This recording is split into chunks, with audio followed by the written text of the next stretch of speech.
You might have heard the word lactobacillus. Difficult for me because I had to remind myself multiple times before I started this video how to say it. Really what it means in regular terms, the good bacteria. We typically get scared of bacteria because we've been told in the last few generations that bacteria, viruses are bad things. No, they're part of our bodies. It just which ones work for us, which ones don't. I don't know much about viruses, so I would not discuss because we just came out of that pandemic. But I will discuss about bacteria. And in my other videos, I've always mentioned that if you're fermenting something, a white crust happens, that's not a big deal. A black happens, that's a bad thing. And the reason when I always say there are different kinds of bacteria.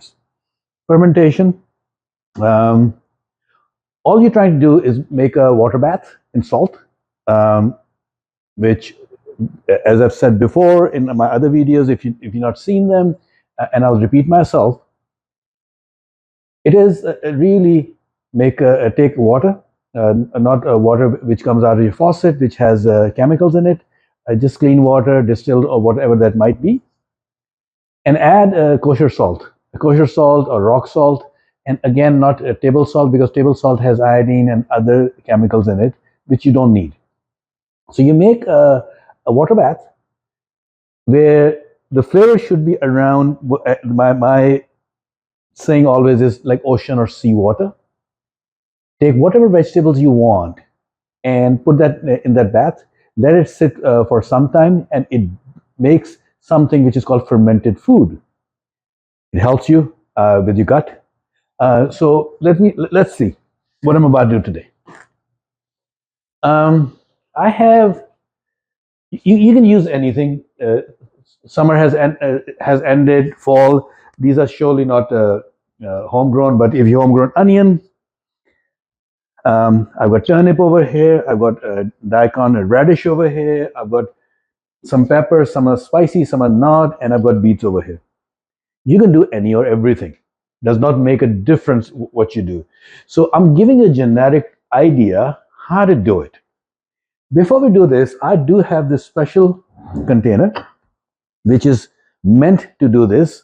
Most people would not. So a regular mason jar will work for you. The vegetables I have, I'll cut them. So first I'll peel them, then I'll cut them, and I'll make that bath and I'll let it sit. The process is very simple, and let me say it again. Whatever vegetables you grow or fresh vegetables you can find from farmers market, you can do this processing to anything. Even sauerkraut is the same logic. Take fresh cabbage and you can do it. You can do it cauliflower. You can do with cucumber. It's the same idea. Today, the cucumber pickling happens with that hot bath and differently. Whatever we are doing is the old-fashioned cucumbers, how they used to be done. You take cucumbers full, chop the ends out, throw in this water, let it sit for a few weeks, and you have a pickle. So surely today we are doing these vegetables, you can do anything. So let me go and chop them.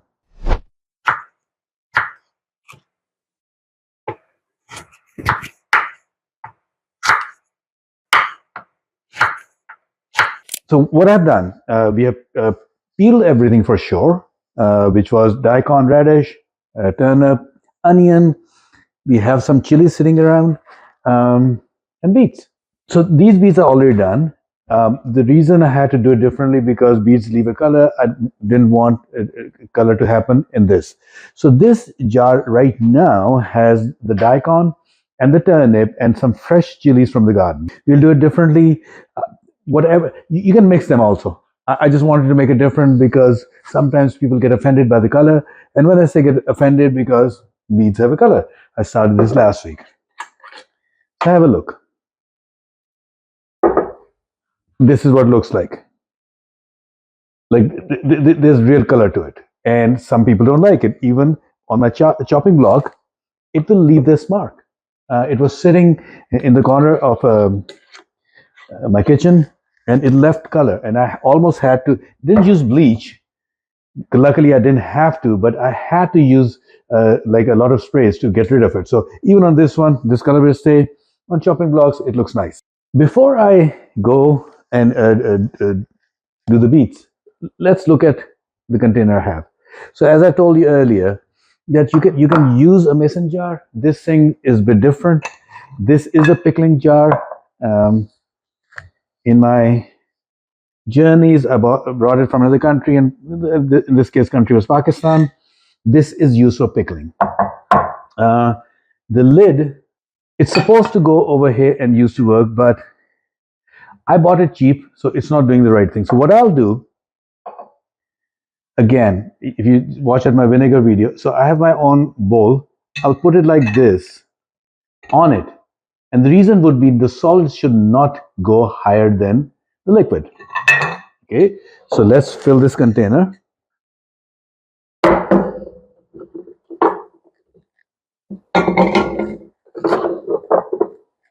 So this is the magic of beets. Color everywhere, and it's beautiful. It's red. Even over here, even though I was kept on cleaning the chopping board, some red happened, but by the time it's done, it will be fine. But this will be red, whatever I showed you earlier. So this is close to be full, not all the way.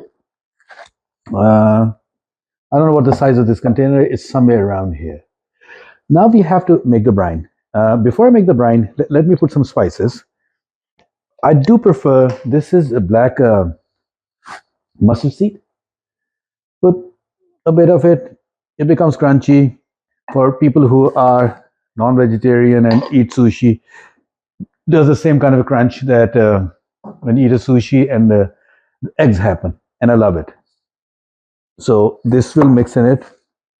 I don't want to make this very spicy, but I do want to make this spicy because the beet has a sweetness to it naturally.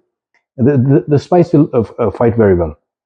So this one right now has mostly beets, whatever little bit daikon was left, and whatever little bit of turnip was left. And I put some onion and the greens, green chilies or chilies, what you saw, they're there. Again, when you ferment, by the time it sits for some time, the spiciness of any chili comes down. Now, I have two kinds of chilies in this. In the bottom, because I keep on using the same container, I keep on buying a different kind of chilies. The bottom ones are full chilies and they're spicy. The top ones are the skins. And I forgot that I never pulled this out from the bag that I bought. So what I'll try to do is do some for the looks. And there are some which are spicy. What did I say earlier? A brine. Water is already here. I have one of those jugs that cleans the water out. So let's put this, let's put this, let's put this. I need more liquid than this.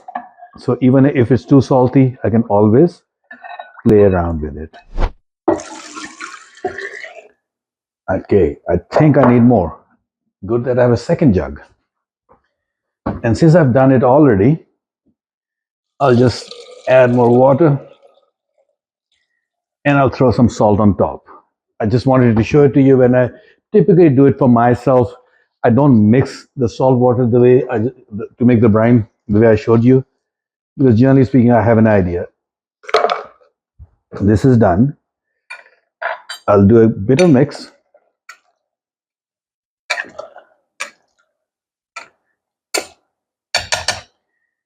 This will work out. Okay, so what are we doing? So remember the cup I showed you earlier, that even though this thing is made right, the cup has to go here. Now, actually I can add a bit more water because, well, actually the leftover now is not enough. The other jug. So I have brought, my camera comes closer, the way the neck is made, I have almost brought it to the neck, right? This thing will put it below the neck. Wish I had one of those cameras that I could have shown you from the other side, which I don't. Here we go. I know so because I've been using this jar for a long time. From here, I've done it in other videos also. I always try to put a towel around it, because what happens is, especially when it's this big, flies start happening, and then they go in and they destroy everything. With this kind of container, it's a bit different. Diet.